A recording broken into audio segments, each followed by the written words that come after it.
పిచ్చోడు అన్న కావాలి, దీని ఇంకా బలమైన రీజన్ అన్న ఉండాలని చెప్పాను కదా. ఏంటి ఆ రీజన్ అన్నది 3 రీజన్లు చెప్తా. ఏ రీజన్కు మీ దగ్గర ఆన్సర్ ఉన్నా ఈ వ్యాపారం వద్దని నేనే చెప్తా. చూద్దాం. చాలా మందికి చాలా రకాల కళలు, కోరికలు, డ్రీమ్స్ ఉంటాయి.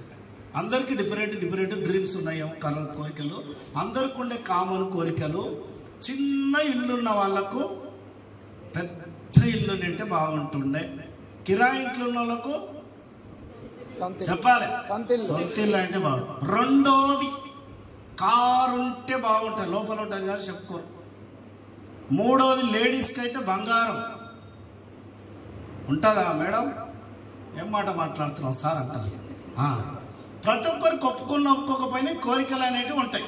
ఈ కోరికలు నెరవేరాలంటే ఏం కావాలి సార్? మనకు డబ్బులు కావాలి. డబ్బులు కావాలంటే మనకు తెలిసిన మార్గాలు ఏంటివంటే ప్రైవేట్ ఆర్ గవర్నమెంట్ ఉద్యోగం చేస్తే వస్తుంది అని తెలుసు, ఏదన్నా పెట్టుబడి పెట్టి బిజినెస్ చేస్తే వస్తుంది అని తెలుసు. మూడోది professional doctors, lawyers, engineers. Starting జీతం 15,000 రూపాయల నుంచి నెలకు 30,000 రూపాయలు సంపాదిస్తున్నాం అనుకుందాం. దీనిలో నుంచే కదా సార్ కరెంటు బిల్లు, పాల bill, paper bill, room rent, పిల్లల ఫీజులు, మధ్యలో పెళ్లిలు, పేరంటాలు అన్నీ పోతే నేను వచ్చేసరికి ఎంత మిగులుతాయి? ఎంత మిగిలొచ్చు సార్?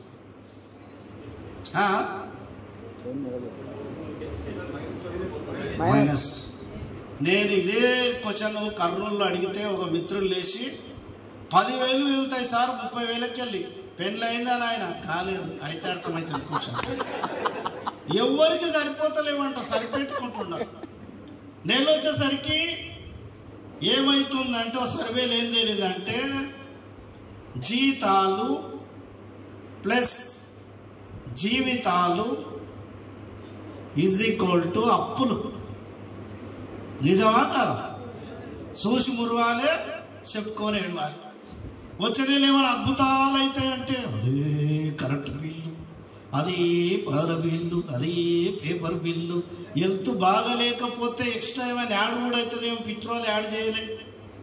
మీకు ఎప్పుడన్నా అనిపించిందో లేదో? నాకైతే అనిపించింది సార్, అరే నేను పుట్టిందే కరెంటు బిల్లు, పాల బిల్లు, పేపర్ బిల్లులు కట్టడానికి పుట్టినా. ఏదో పొడవాలని పోతున్న పొద్దుగాల లేచి నెల వచ్చేసరికి జీతాలు ప్లస్ జీవితాలు ఇచ్చుకుంటే అప్పులే అవుతున్నాయి. వచ్చే నెల అట్లా, అట్టొచ్చే నెల అట్లా, అట్టొచ్చే నెల కూడా అట్లా. జీవితాంతం ఇట్లా అయికుంటా పోతే నా జీవితం ఎప్పుడు బాగుపడుతుంది? పని మారితేనే కదా, పని మార్చుకుంటేనే కదా నాకు ఫలితాలు కూడా మారుతాయి. పాత పని చేస్తే పాతది రిజల్ట్, కొత్త పని చేస్తే కొత్త రిజల్ట్. దిశ మారితేనే దశ మారుతుంది. పిల్లలు ఎగ్జామ్స్కి పోయేటప్పుడు కామన్ సెన్స్ అండి, 2 పెన్నులు పెట్టుకుపోతారంట, వాడి వడకపోతే ఇంకోటి వడాలి. ఇంట్లో 2 సిలిండర్లు ఉంటాయంటే ఏ టైం ఏమవుతుందో చెప్పలేమని చిన్న దాంట్లోకే డబల్ ఆలోచిస్తుంటే డబల్ ఇన్కమ్ గురించి ఆలోచిస్తే తప్పేంటి? 20 లక్షలు పెట్టి నువ్వు కారు కొన్నావు, ప్రాణం ఉందా కారుకు? లేదు. ప్రాణం లేని కారుకు ఏ టైం ఏమవుతుందో చెప్పలేమని దూరదృష్టితోటి ఇంకో టైర్ పెడతాడు స్టెప్ని. ప్రాణం లేని దానికి అంత ఆలోచన చేస్తుంటే ప్రాణం ఉన్న నీకు, ప్రాణం మీద ఆధారపడ్డ ఫ్యామిలీ కోసం ఎక్స్ట్రా ఇన్కమ్ సంపాదిస్తే ఏమైనా తప్పు ఉందా అని అడుగుతున్నా. మరి జీతాలు ప్లస్ జీవితాలు ఇచ్చుకోవాలి అప్పులే అయికుంటా పోతే అనుకున్న ఇల్లు రాదు, కారు రాదు, బంగారం రాదు. కలలుగానే ఉంటున్నాయి. Compromise life. ఈ కాంప్రమైజ్ లైఫ్ నుంచి కలర్ఫుల్ బతుకు కావాలనుకుంటున్నావా? నీ కోసం ఎదురు చూస్తుంది ADMS అని చెప్తున్నా. ఇక్కడ జీతాలు ప్లస్ జీవితాలు ఇచ్చుకోవాలి అప్పులే అయికుంటా పోతే ఏం జరగదు. నాకు 40,000 జీతం వస్తుండే కానిస్టేబుల్గా. ఈ 40,000 జీతానికి నాయన తోపు ఎవడు లేడని నా పేరు ఎవడన్నా పెట్టి పిలిస్తే మెడ మీద తిరిగి చూస్తుంటే చాలా మంది ఇదే బిల్డప్. ఇంటెంకోని ఇంటి ముందలోని చూస్తారు, వీళ్ళిద్దరి కంటే నేనే బెటర్ ఉండడానికి ఖుషి అవుతారు. సొసైటీ అట్లా అలవాటు చేసింది. ఎందుకంటే పొట్టిగా ఉన్నోడంట పొడువుగా కొట్టాలంటే తనకంటే బుడ్డ వల్ల జత పట్టమని. ఏమి లేనంతో పోల్చుకుంటారు, వీళ్ళకంటే నేనే గ్రేట్ అని ఖుషి అవుతాం. మేము అట్లా అనుకుంటలేము. మా ఉన్నది ఒకటే జీవితం, మళ్ళీ మానవ జన్మ రాదు. నా వంశవృక్షంలోనే నాకంటే ఎకనామికల్గా ఎదిగిన మొగోడు ఎవడు ఉండకూడదన్న కసితోటి పనిచేస్తాను. ఇక్కడ నా ఒంటి మీద డ్రెస్ వేసుకుంటే సాయి కుమార్ లక్క రెచ్చిపోయేది, ఇంటికి వస్తే ఇంట్లో పట్టేది. షోప్ బిల్డప్. పెళ్లి కాకముందు అమ్మాయిని లైన్ లేయాలంటే బిల్డప్, ఇలా బిల్డప్ చేయకపోతే పడదు. పెళ్ళి పిల్లలు ఫీజులు ఎగిరిపోయి ఇంకా ఎండకపోతుంటే కూడా ఇంకెందుకు బిల్డప్ చేయాలి? సరిపోతలేదన్న నిజాన్ని నువ్వు ఎప్పుడైతే ఒప్పుకుంటావో అక్కడి నుంచి ఆ భగవంతుడు కూడా వెళ్ళిపోయడానికి సిద్ధపడతాడని చెప్తున్నాను. ఇక్కడ మీరు గట్టిగా క్లాప్స్ ఇస్తే గుడ్ న్యూస్ చెప్తానండి. ఈ బిజినెస్ స్టార్ట్ చేసి 33 నెలలు అవుతుంది.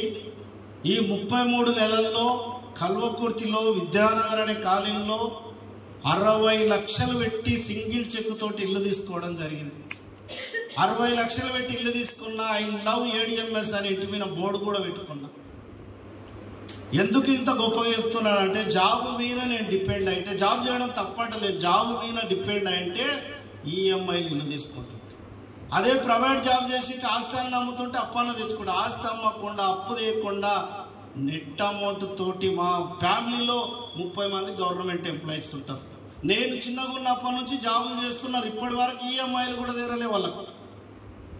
నెట్ అమౌంట్ పెట్టి తీసుకున్న మొగోడు మా వంశంలో ఎవడన్నా ఉన్నాడంటే నెట్వర్క్ చేసే దమ్మున్న మొగోడు దాసుగాడు అని చెప్పుకుంటారు. ఈరోజు నా ఇంటిలో ఫ్యాన్ కూడా గతి లేని స్థితి నాది ఒకప్పుడు. ఈరోజు ఏసీని పెట్టుకునే స్థితికి తీసుకొచ్చిందంటే ఏడిఎంఎస్లో ఎంత దమ్ము ఉందో గుర్తు చేయమని చెప్తున్నాను. ఈరోజు i20 కారు తీసుకున్నా. మొన్న రీసెంట్గా ఏప్రిల్ 11th రోజు మా బాబు బర్త్డే రోజు ఫార్చునర్ కారు బుక్ చేయడం జరిగింది. అక్టోబర్ 22 తారీఖు ఫార్చునర్ కారు వస్తుంది మా బాబు బర్త్డే రోజు. 2 వీలర్ నడిపేటప్పుడు పెట్రోల్ కూడా గతి లేదు నా పరిస్థితి. ఈరోజు ఫార్చునర్ కారు తీసుకునే పరిస్థితికి తీసుకొచ్చి